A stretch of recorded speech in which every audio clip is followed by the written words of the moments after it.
Voici une petite vidéo pour le plan de lecture sur le prophète Élie. On trouve en 1 roi 17 jusqu'à 2 roi 2 l'histoire du prophète, ce qui est extraordinaire, certes, mais n'oublions pas que Jacques insiste qu'Élie était un homme de la même nature que nous. Nous ne verrons pas alors un super homme, mais un homme comme nous, qui prie. Donc, pendant le roi d'Akab, le roi d'Israël, Dieu envoie 4 choses du ciel. Son jugement sur un peuple, sa parole, un prophète fidèle, son feu sur un autel reconstruit et finalement sa pluie sur un pays assoiffé. Première chose, le jugement de Dieu sur un peuple. Ce jugement est bien mérité. Le peuple a rejeté la parole de Dieu, par exemple les 10 commandements, pas d'autre Dieu devant moi, pas d'image taillée.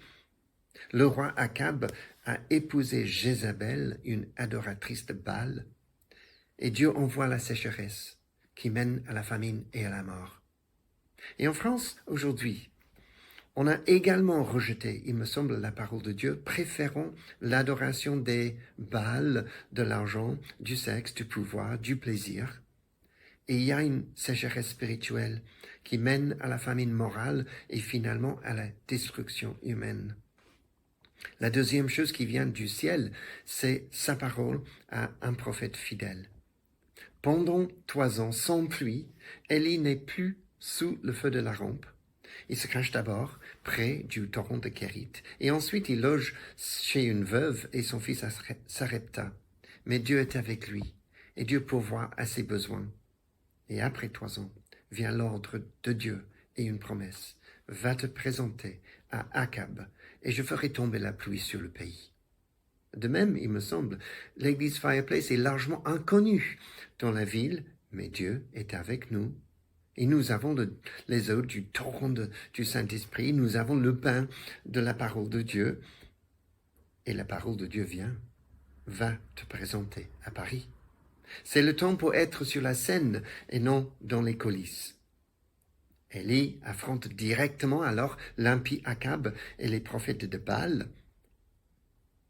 Où se trouve chez nous le même courage sur les questions vitales du mariage, de la famille, du genre, de l'avortement, du matérialisme, et j'en passe. Élie défie les indécis. Qui est véritablement Dieu? Dieu nous appelle à prendre position publiquement par la proclamation audacieuse de l'Évangile. Troisième chose qui vient du ciel, le feu de Dieu sur un autel reconstruit.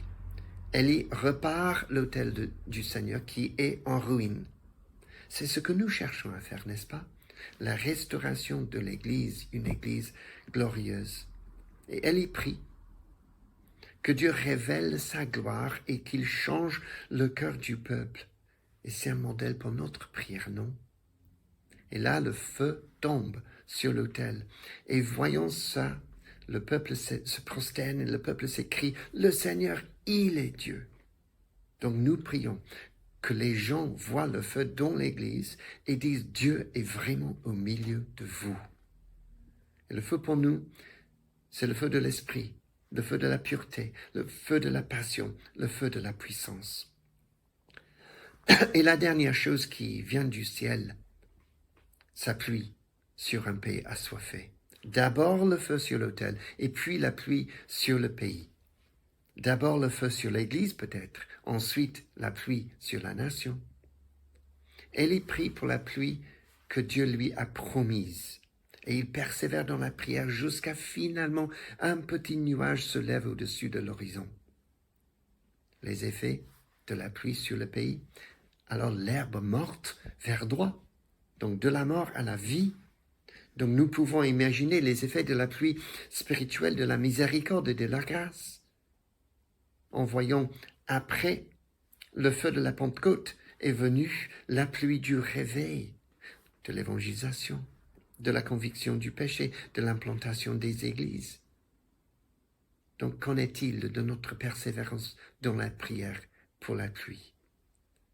Même lorsqu'il n'y a pas de nuages. Mais Élie était un homme comme nous, selon Jacques. Il a prié avec ferveur et les cieux ont donné de la pluie et la terre a produit ses récoltes.